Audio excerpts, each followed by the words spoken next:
I'm talking about the Lord's chosen church and why I decided to talk about the church is because it has similar doctrines with the Deeper Life Bible Church. I grew up in Deeper Life Bible Church and I know what goes on very well with the Deeper Life Bible Church.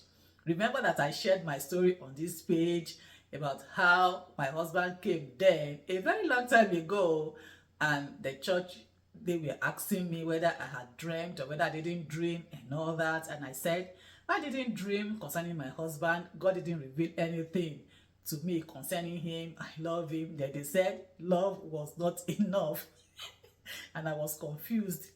And for some reason, I followed the church, even though when my husband told me that I should leave the church, come, let us go and wait outside, I refused. And because of that, he broke up with me and he parted with me for many years until we reconnected back again. And this same man was the person I eventually got married to. I was in my 40s when I eventually got married to my husband, but unfortunately, few years later, 3 years after we got married, my husband passed. Imagine if I had married him then. If I had left the church.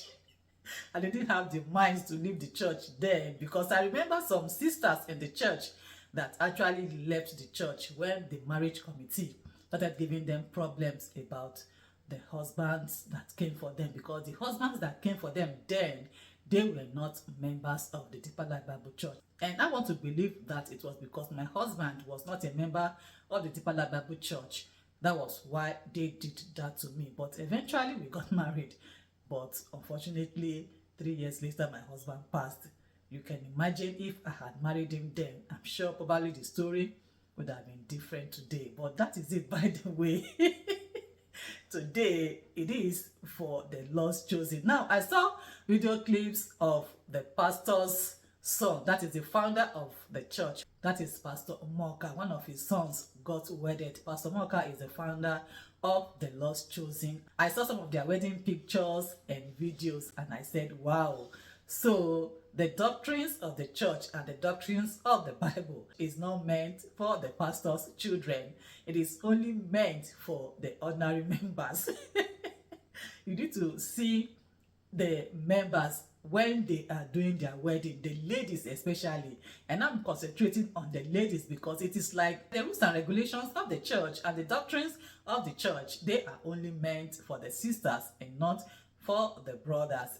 You will always see the brothers well dressed, they don't have any problem, but it is always the women that are always told you have to do this, you have to do that, you have to walk this way, you don't have to walk that way, you have to dress this way, you don't have to dress this way. It is always the sisters that they would put unnecessary burden on. And during wedding especially, the sisters will be scrutinized. They will always check the dressing you are going to wear to make sure that it conforms with the church's doctrine. After checking your dress and your shoes before the wedding, on wedding day, they are still going to go through it to be sure that you are not adding anything or subtracting anything from what they had previously seen.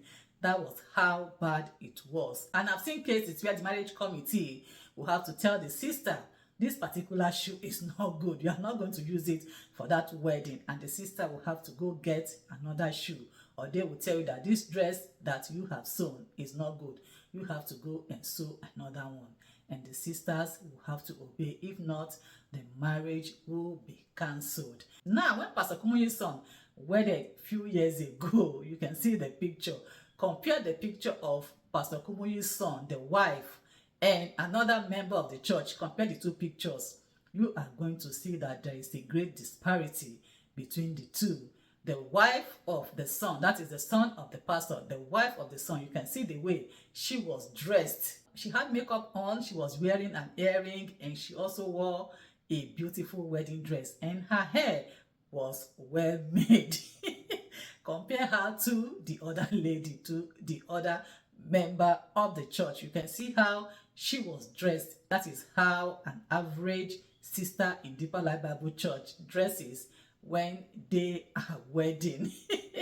And when Pastor Kumuyi wedded 2 years ago to his new wife, the wife was wearing hat. They do not allow women to wear hat in the church. You have to tie turban. Even on your wedding, you are not allowed to wear a hat. You have to tie turban during your wedding. And you see the men, they are well dressed, they suit up with their tie and all that. But the women will dress as if, I don't even know what to call it, as if they are old women from the village. Now in the Lord's Chosen, that is how it also operates. During their wedding, you need to see the sisters, the way they are dressed. They dress like the Deeper Life Bible Church sisters as well. And I'm surprised to see the daughter-in-law of the pastor, the way she was dressed during this wedding. She even wore a veil, and look at her dress, very, very beautiful. No member of the church, no sister of the church has ever dressed this way. And the pastor, he saw this. He was the one who blessed their marriage. He blessed the couple, that is his son and his wife. And at the end of the day, some people are saying that he disciplined the son. Disciplined the son for what? What wrong has they done? The only thing they did was that the lady did not obey the rules and regulations of the church. She did not obey the doctrine of the church. She did not dress the way that other sisters in the church has been dressing. You can see that even the gown she was wearing was fitted, very, very pretty. Meanwhile, other ladies in the church, other sisters in the church, they dare not dress this way. The wedding will be cancelled that same day. They want to reschedule the wedding. And you can see how handsome the guy was looking. That is the son of the pastor was looking. Look at his haircut and look at the lady, very, very pretty.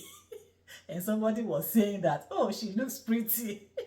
Were you expecting the pastor's son to go and marry an old sister? Of course not. They will look for the finest, the youngest in the church to get married to. Meanwhile, you have older women in the church in their 40s, in their 50s, who have never married before. And they are there in the church. The church is tying them down.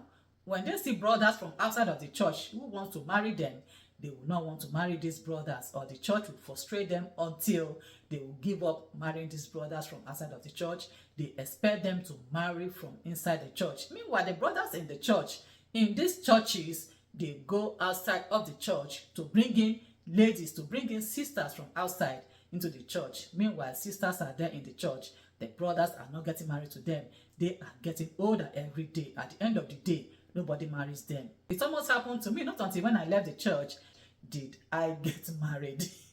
I was in my 40s then. So I'm just using this opportunity to tell you sisters in these churches, Deeper Life Bible Church, MFM, Lord's Chosen, please use your tongue to count your teeth. If you see any man out there who wants to marry you, who is not a member of your church, please go ahead and marry them. Don't say you are waiting for the will of God in marriage and you stay put in the church. You may never get married at the end of the day. Now, looking at this lady, she is very, very young. I don't even know whether she's even up to 25 years of age. Meanwhile, you have sisters in the church who are in their 40s and their 50s who are not married. The rules and regulations of the church and the church's doctrine is meant for the members, but not meant for the pastor's children. Thank you all for watching. Bye.